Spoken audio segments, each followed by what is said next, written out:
It was hell. Dibwa lived his life in absolute poverty, and on top of that, he had no choice but to see his younger sister suffer every day because of the black blood disease. When the only person he called family died, he couldn't even be there. A woman said that she's surprised to see that someone is still here. She then asked the helpless man if he needs some help, because he looks like he needs it. His answer wasn't a pleasant one, but that was his first encounter with Aaron. After killing a monster, Dibwa declared that he is in the first place. Another adventurer answered that he was 30 seconds late, while another said that they found their dishwasher for the day and then said that Dibwa's movements are way too flashy. Aaron declared that they finished here, then congratulated everyone and announced that they are moving on. Looking at Aaron sitting on a pile of monster corpses, Dibwa was thinking that his values completely changed after spending a year with her. She is cold but warm, protects and clears the path before everyone else.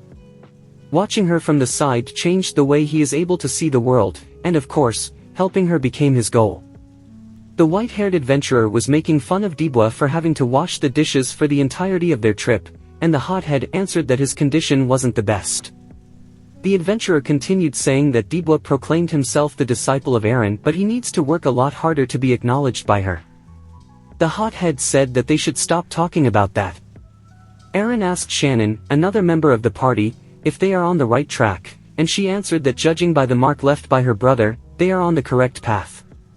One of the party members stated that the atmosphere changed, while another was surprised to see that such a place existed under El Nath Mountains.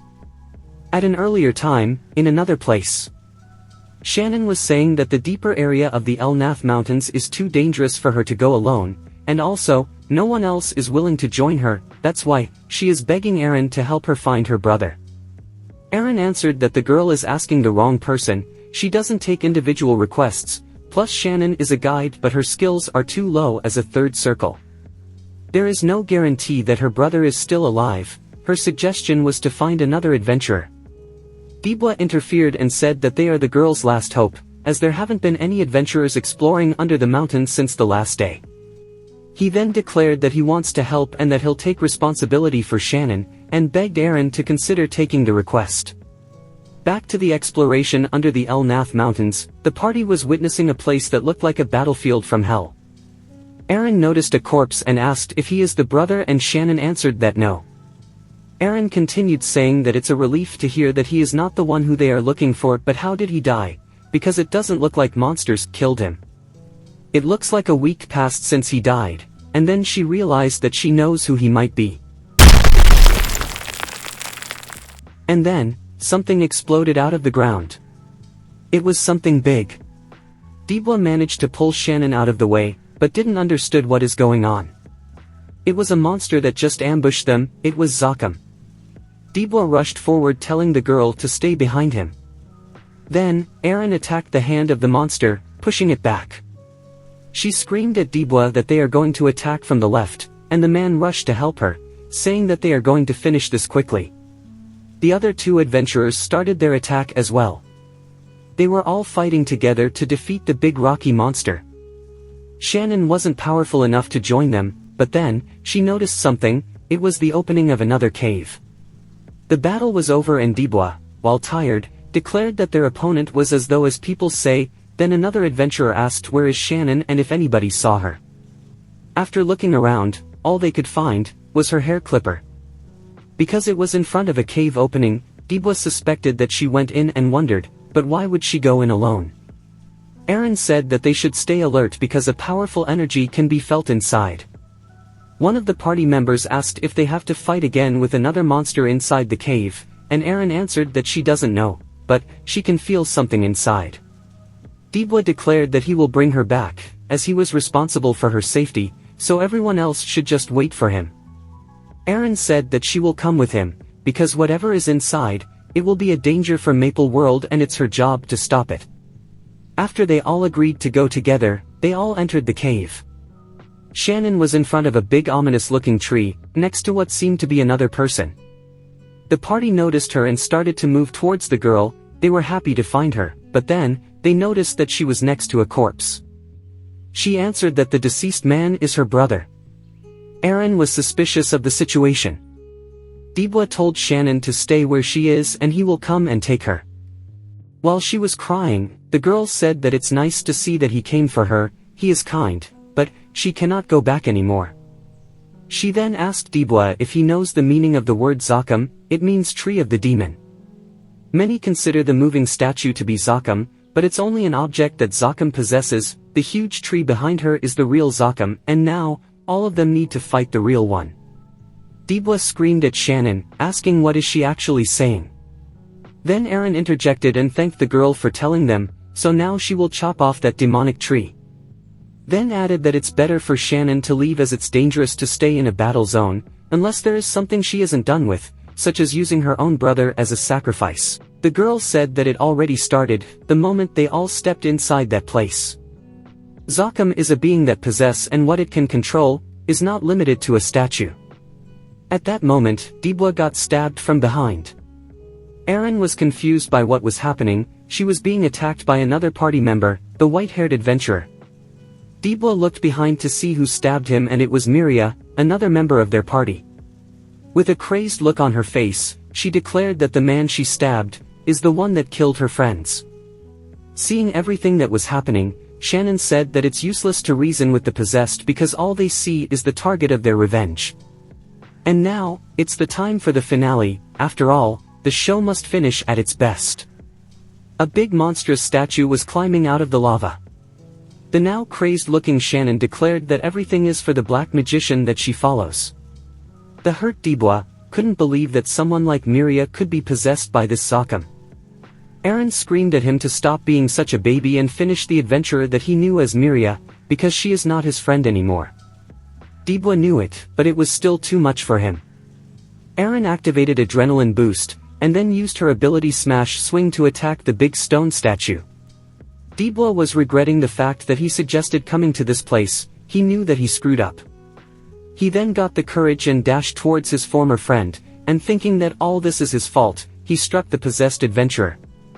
She then tried to reach her hand towards his face, but Dibwa stopped hesitating and finished the job. Miria touched his face in a gentle way, and with her last breath thanked the man and asked him to look after Aaron. That was more than his already hurt heart could handle. Aaron was using all she had in order to fight with the real body of Zakum, the cursed tree.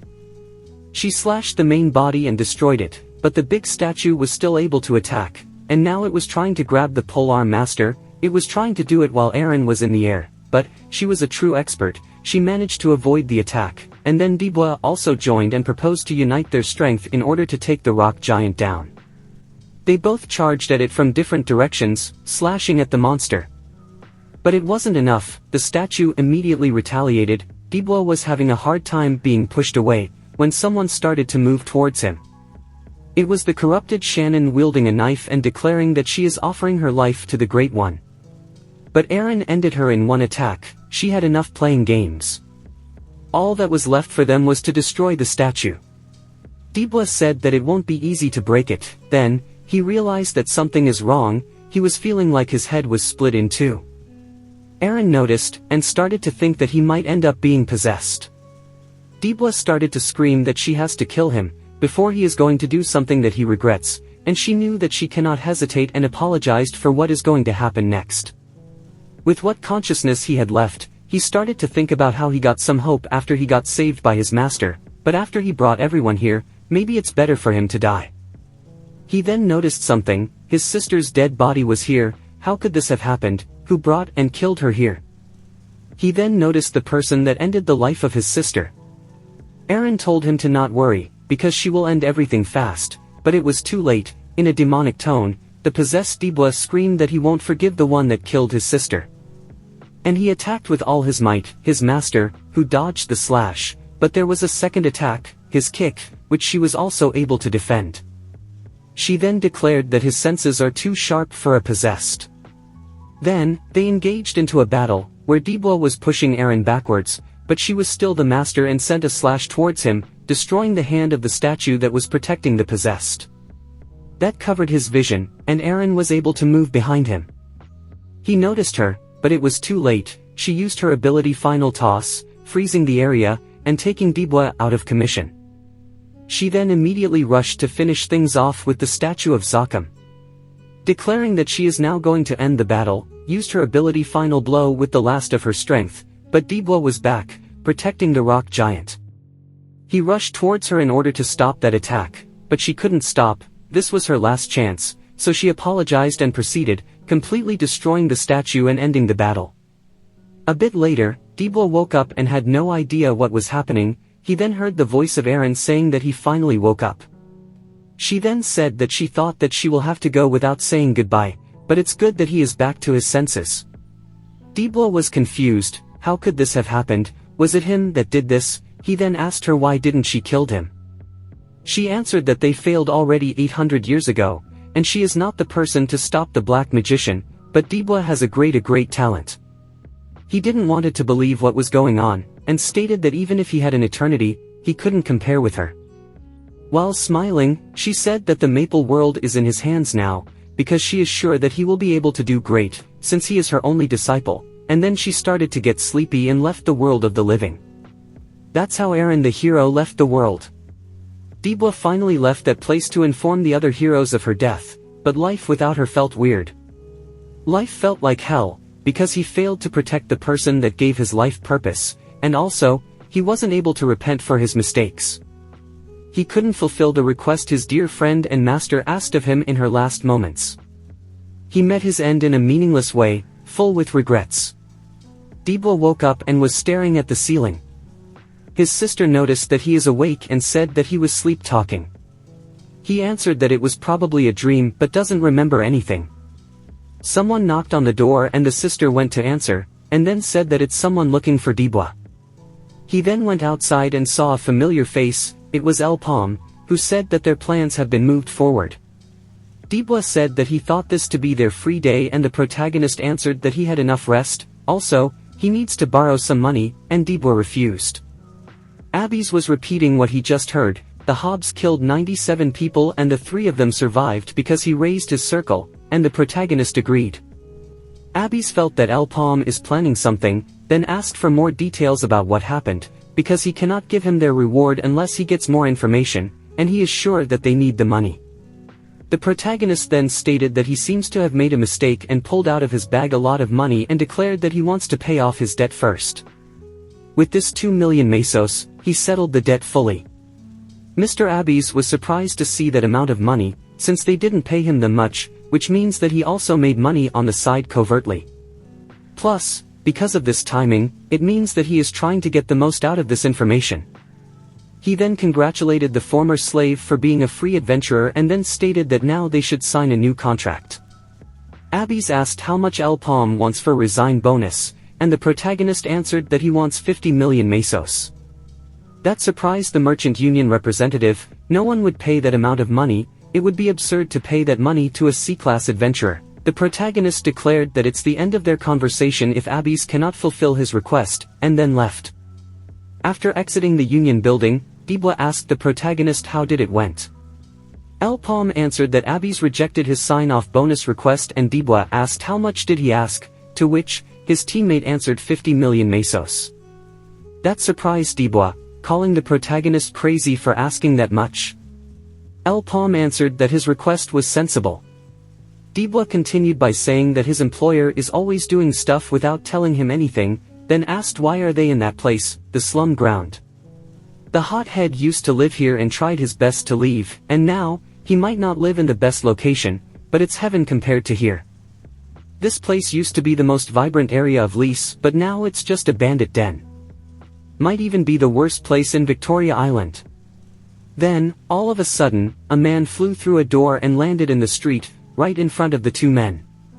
After that, they were surrounded by a bunch of people who didn't seem to have good intentions. The man that just flew through the door, whispered to himself that he thought that everything was going well. Dibwa said that they should go around so they don't get involved in the fight.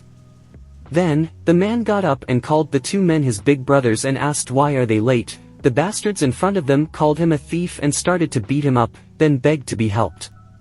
Dibwa answered that he doesn't know him, then called him crazy. A bolding man started to scream that their little brother stole his item and sold it off and they won't let anyone leave unless they hand over 3 million mesos. The alleged thief asked if anybody saw him steal it and then insulted the balding man, who screamed that he will kill the thief. Alpom threw 3 million mesos at the balding man, who was surprised by what was going on. The protagonist stated that he will pay the money owed, and Dibwa screamed why would he do that. Ignoring his teammate, told Ralph to follow them, who was really confused. Sometime later, Ralph asked if they're there to recruit him, and how much money are they going to offer him. The protagonist answered that they don't have any more money. He threw everything they had at the balding man. Ralph then asked who are they affiliated with, and Alpom answered that they don't have an affiliation. Ralph got annoyed and said that he has no reason to join them. Dibwa also got annoyed and asked the alleged thief to pay back the money they paid earlier. Ralph answered that he never asked them to pay those money for him, they took that action without discussing with him. Also, as they were the ones that looked for him, then, they are aware of his skills and should pay accordingly. He will even give them a special discount, and have him in their party for only 3 million mesos. That statement annoyed Dibwa even more, but then someone got their attention. She presented herself as Beiju, the representative of the Kenya Merchant Union, and asked to speak with Alpom, who answered the call, but knew that something was fishy. The representative continued by saying that it's a pleasure to meet him, and would have liked to have met him in a better setting, but it wasn't possible. The Kenya Merchant Union admires his skills, especially after he raided the 100-man gate, so without beating too much around the bush, she wanted to scout the protagonist's party. They will have to raid a gate as a test, but they will pay upfront 3 million mesos, and after, he will get a 50 million mesos sign-off bonus. That shocked Ralph. She then asked if they will join, and of course that Alpom accepted. Beiju said that the raid will be in 3 days and wished them luck, then left. The protagonist threw the money at Ralph, who was salivating at the sight. It was clear that he loved money more than anything. Alpom stated that the bonus was paid, the contract is for 1 year and the money lover will receive an additional 7 million after a successful raid. Dibwa tried to protest because his employer was spending too much money, but his teammate ignored him and said that they have another place to go to. A bit later, Dibwa was very disappointed and Kiri was feeling a bit awkward because of the situation. Dibwa asked what is the loud girl doing there, and she answered that he should shut up and she is only there to fulfill a promise. After 3 days, the party had arrived in front of the Orange Gate. There were 5 parties, totaling up to 50 people, and Dibwa asked if this is a good number of adventurers for a gate. Then Ralph stated that he is not satisfied with the large number of useless people in the raid, because they will eat up from his profit. Beiju presented herself and stated that as everyone was briefed, the gate is of orange level with a maximum entrance of 50 people and 3 scars, but with everyone's experience, it won't be a problem to clear the gate. Meanwhile, Alpom was thinking that the followers of the Black Magician, also known as Kenya Merchant Union, contacted him as expected, but it wasn't expected to bring him here. They already started to use this place earlier than expected, so although the timing is different, his plans won't have to change. Beiju continued saying that all must shoot a signal flare when the second gate is found, and Dibwa asked his teammates what is that. Kiri explained that gates are divided into levels according to their color, and a second gate means that there will be another dungeon inside. Since the Orange Gate is a 2-gate layout, they will have to raid another dungeon within it, but the second gate will probably have a different terrain and monsters. Ralph stated that it's worrisome to have such green adventurers in the party and then told Alpom that he wants to make something clear. Even if he is the one that contracted him, doesn't mean that he will be the leader, because the leader needs to be determined based on skills. The protagonist recognized his greedy side and stated that they will decide the leader based on their contribution inside the gate. Ralph was thinking that he just tricked a newbie, and once he becomes the party leader, things will become very interesting, because he will make lots of money. Kiri announced that they will finally enter the gate and Dibwa was happy that they will earn 50 million mesos by raiding the gate. Ralph started to make fun of Dibwa for being only a 2-circle, and while entering, the hothead challenged his new teammate to a fight. Ralph answered stated that he doesn't want to fight, he only wants to make money. Dibwa continued cursing his teammate while passing through the gate, and once he was on the other side, it felt like he entered hell. The monsters were already on top of the adventurers, who were unable to handle the situation. One of the beasts, an evil eye, attacked Dibwa, knocking him on the ground. The man was struggling to survive being eaten, and then, the monster tried to attack him with its sharp claws, but Ralph arrived right in time and kicked the evil eye away, smashing it right into a distant tree. He then said that they all should pay attention, and Kiri couldn't believe that they need to fight and asked if the gate could have opened in the middle of the monster's territory. A bunch of evil eyes rushed towards the adventurers, but Elpalm also arrived and used his staple fire arrow and telekinesis attack in order to make quick work of them. He was thinking that this situation is different from what he experienced in his previous life. Kiri used her ability Rising Sun in order to attack the evil eyes, but they were easily dodging her attacks. No matter how fast or how many slashes, they were easily avoiding all her attacks. She was getting frustrated because she was unable to read their attacks. Then, one of them managed to land a tail attack on her, which threw her on the floor, making an opening for a couple of monsters to attack her. But in a flash, all of them were completely obliterated, leaving the blonde woman to wonder what happened. Debois was also struggling to deal with one of the evil eyes, when someone came fast from behind him. The monster was hit with a really powerful attack, sending it flying into 100 bits. It was Ralph who saved Debois, and was saying that he had to save him twice. He was really enjoying fighting, and saving his teammates was making him look good, so it didn't bother him much. Kiri was impressed by the new party member. She was admitting the fact that a three-circle adventurer was on another level. Another monster tried to charge at Ralph, but it was dealt with faster than you could blink. While he was fighting a couple more evil eyes, he was thinking that the monster's movements are erratic, but that's all they have. He was also thinking that the two kids, Debois and Kiri, are fine, while the other one, who controls fire arrows with telekinesis, is definitely talented. Even the Kanya Merchant Union recognized his skills. Then, another monster sneaked from behind him, managed to avoid the first attack and was going to attack, but it wasn't enough. Ralph was thinking that Elpalm will be useful for him while punching the monster.